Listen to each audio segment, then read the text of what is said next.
Halo, selamat datang dalam mata kuliah Maternity Nursing 1 dengan tema Askep Intranatal untuk persalinan normal.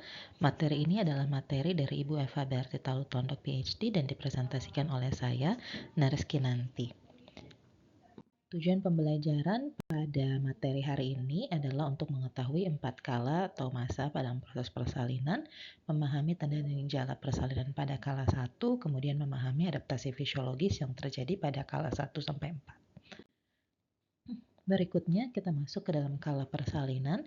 Seperti yang kita ketahui terdapat 4 kala persalinan. Di kala 1 kita mengalami dilatasi serviks yang terjadi di fase laten, yaitu terjadi ketika terjadi pembukaan 1-3 cm.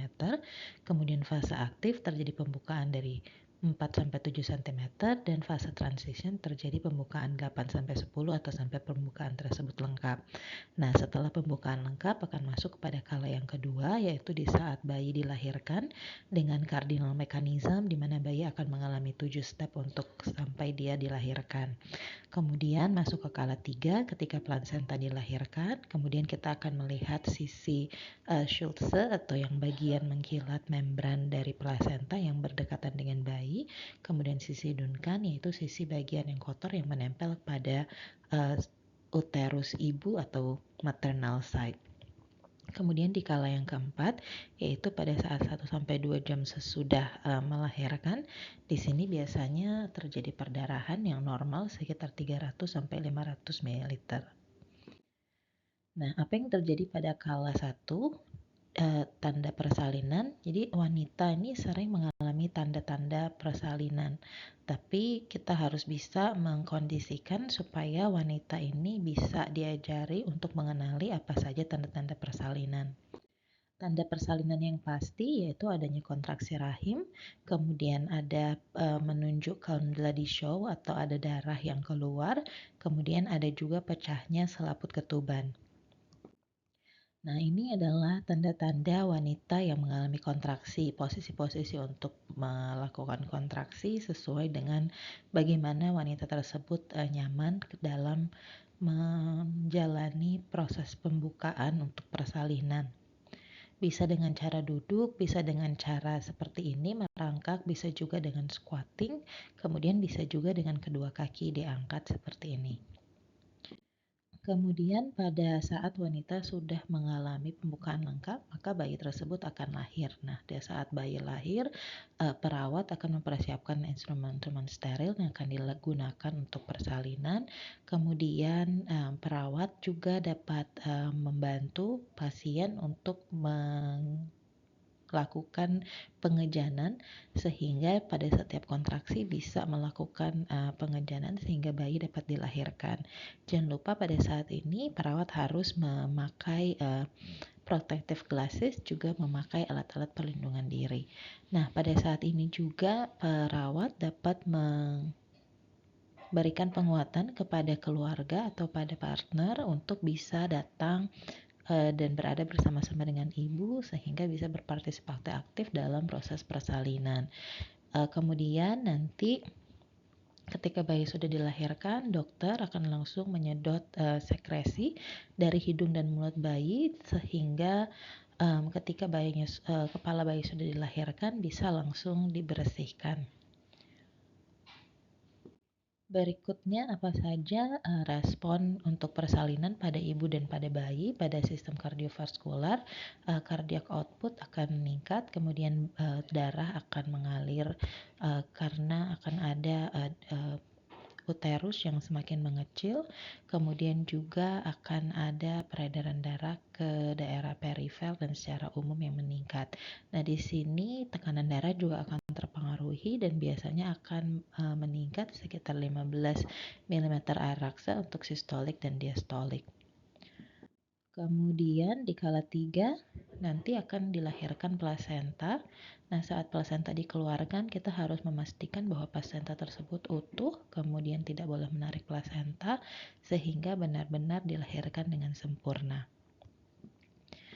Kemudian pada kala keempat sekitar 1-2 jam sesudah persalinan kita harus mengkaji respons psikologis perempuan terhadap persalinan, bagaimana dia bisa coping atau bisa mengatasi perubahan yang terjadi sesudah kelahiran anaknya, baik anak yang pertama maupun anak yang kedua. Pada kasus kita yang kita pelajari hari ini merupakan anaknya yang kedua, sehingga harus dipastikan bagaimana pasien kita bisa membagi peran menjadi ibu untuk anak yang pertama dan juga menjadi ibu untuk anak yang kedua. Nah, pada saat ini biasanya perempuan mengalami kelelahan, kemudian mengalami ketakutan untuk tidak bisa melakukan perannya dengan baik, dan juga ada beberapa pengaruh budaya yang akhirnya mempengaruhi bagaimana perempuan ini melakukan mekanisme coping untuk posisi ketika sesudah melahirkan.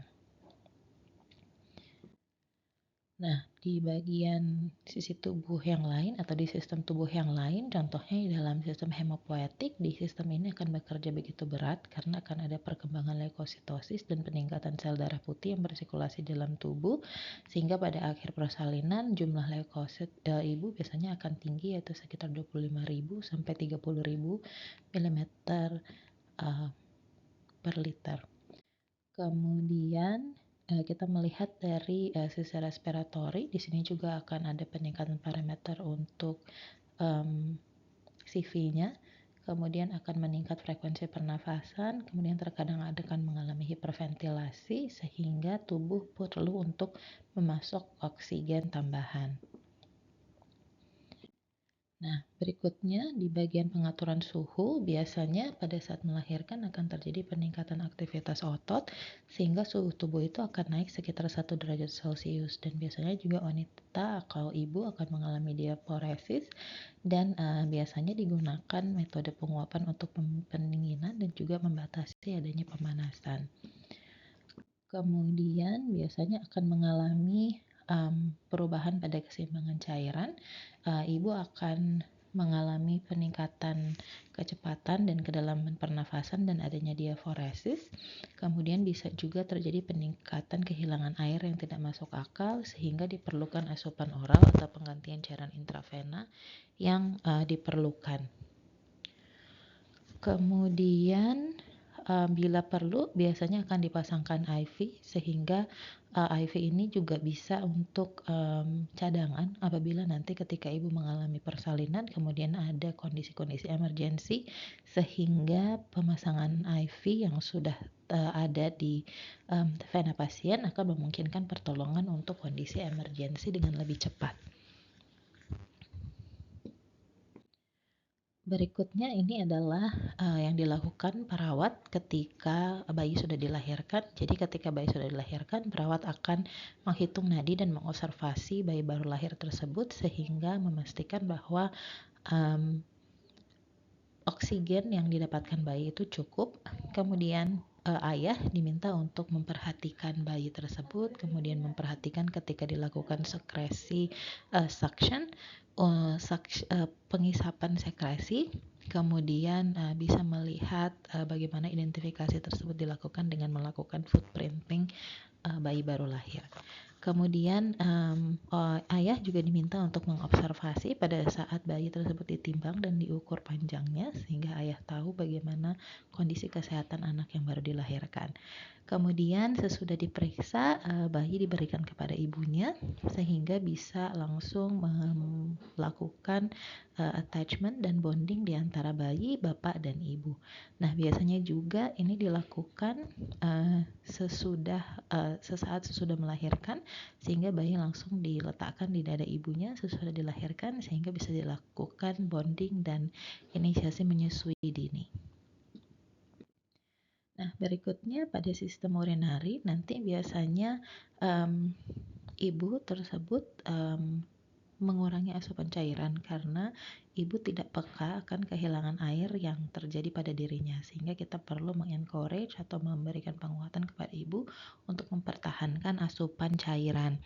Kemudian karena adanya asupan cairan yang kurang, maka ginjal mulai akan memekatkan urin sehingga cairan dan elektrolit ibu itu tetap harus bertahan normal. Selain itu, biasanya aktivitas otot juga akan meningkat karena adanya proses kontraksi dan mekanisme kardinal yang terjadi saat bayi dilahirkan, kemudian akan mengakibatkan adanya breakdown protein sehingga kita sebagai perawat harus selalu memastikan bahwa wanita tersebut sudah berkemih setiap 2 jam. sehingga tidak terjadi hal-hal yang tidak kita inginkan yang berkaitan dengan sistem perkemihan pada ibu yang baru melahirkan. Berikutnya pada sistem muskuloskeletal kita memiliki hormon yang disebut dengan hormon relaksin. Nah, hormon ini bertujuan untuk melakukan relaksasi otot dan persyarapan pada tulang rawan. Sehingga pada bagian simfisis pubis dan sendi sakral tulang ekor yang bagian ini dapat menjadi rileks dan dapat memberikan renggang untuk menambah ukuran panggungku sebanyak 2 cm. Sehingga nanti bayi dapat dengan mudah untuk bisa dilahirkan. Nah, pada sistem gastrointestinal, biasanya aliran ke organ-organ yang lebih menunjang kehidupan akan lebih banyak dan juga tekanan pada lambung dan usus yang terjadi karena kontraksi rahim. Bisa juga terjadi respon neurologi dan sensori karena ada kontraksi rahim dan ada dilatasi serviks. Biasanya ibu akan merasakan adanya ketidaknyamanan pada plexus saraf uterus dan serviks pada T11 dan T12, juga pada bagian perineum, pada bagian S2 dan S4. Nah, ketika bayi sudah dilahirkan sebagai bentuk asuhan keperawatan, maka kita berusaha untuk mengintegrasikan atau memperkenalkan bayi yang baru lahir kepada kakaknya dengan bantuan ayah. Kemudian kita juga berusaha untuk menanyakan kepada pasien sebagai perawat apa yang dirasakan, kemudian bagaimana pengalaman persalinan yang terjadi untuk melahirkan anak yang kedua, dan apa saja hal-hal yang ingin diceritakan oleh ibu dan juga apa saja hal-hal yang ibu ingin dapatkan sebagai bentuk perawatan dari perawat dan bidan. Nah, kemudian pada saat itu perawat melakukan palpasi fundus uteri pada 1 jam pertama sesudah melahirkan, sehingga kita bisa memastikan bahwa memang uterus tersebut firmly contract, jadi uterus mulai mengeras sehingga nanti tidak terjadi perdarahan postpartum yang sangat banyak. Kemudian pada saat ibu mulai memberikan ASI atau breastfeeding kepada anaknya, bisa juga dengan bantuan orang tua atau grandmother atau neneknya, bisa juga dengan didampingi oleh kakak, sehingga muncul ikatan atau bonding yang baik di antara bayi dan keluarga. Berikutnya, setelah dalam 1x24 jam, maka perawat akan mulai mengajarkan ibu bagaimana untuk merawat dirinya sendiri dan juga mengajari ibu bagaimana merawat bayi, sehingga kita bisa memastikan bahwa ibu tetap sehat dan bayi juga tetap sehat. Saat ini bisa dilihat bahwa perawat sedang mengajarkan bagaimana cara merawat tali pusat dengan membersihkannya dari bagian bawah ke bagian atas. Kemudian nanti ketika juga bila bayi langsung dilakukan proses sirkumsisi, maka nanti bayi tersebut bisa diajarkan kepada mamanya untuk merawat luka sirkumsisi tersebut pada bayi. Jadi kita bisa memberikan demonstrasi sekali kepada ibu perawat, memberikan demonstrasi 1 kali, kemudian nanti ibu diminta untuk melakukan redemonstrasi sehingga bisa dipastikan bahwa ibu dan bisa secara percaya diri dan kompeten untuk merawat tali pusat dan juga merawat luka sirkumsisinya. Nah, setelah 24 jam, maka ibu sudah boleh dipulangkan ke rumah, sehingga nanti sesudah ada di rumah dianjurkan untuk kembali lagi untuk melakukan pemeriksaan sesudah melahirkan, yaitu sekitar 1 minggu. Nah, begitu adalah kira-kira asuhan keperawatan yang bisa kita lakukan kepada ibu dengan persalinan normal.